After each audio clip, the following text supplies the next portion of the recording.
Pregnancy అనగానే భయం. ఎందుకనంటే డెలివరీ గురించి ఎక్కువ ఆలోచిస్తూ ఉంటారు. నిద్ర సరిగా పట్టదు. అందరూ అడుగుతారు, ఎక్కువసేపు ఎడమ వైపే పడుకోవాలి కదా, పడుకోవడం వల్ల లెఫ్ట్ సైడ్ అంతా బాగా బాడీ అంతా పెయిన్ వస్తుంది అని అంటారు. ఎడమ పక్కన ఎందుకు పడుకోవాలి అంటామంటే హార్ట్ అటువైపు ఉంటుంది కాబట్టి హార్ట్కి బ్లడ్ పంపింగ్ అనేది బాగా జరుగుతూ ఉంటుంది. దానివల్ల ఆరోగ్యంగా ఉంటారు కాబట్టి అలా.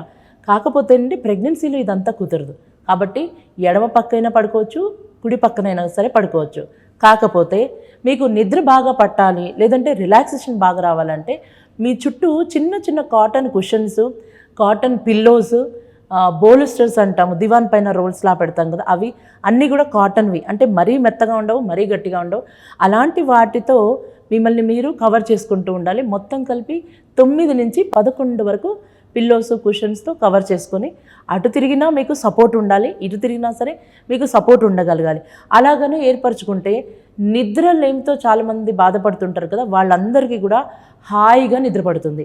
అయితే దీనిలో పడుకోకూడని పొజిషన్ ఏంటంటే స్ట్రెయిట్గా పడుకోవడం, వెల్లికిలా పడుకోవడం.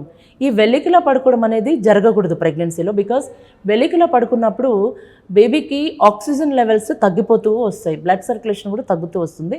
కాబట్టి ఏదైనా ఒకవైపుకి పడుకోవాలి, అటువైపు కానీ, ఎడమ పక్క కానీ, లేదంటే కుడి పక్క కానీ.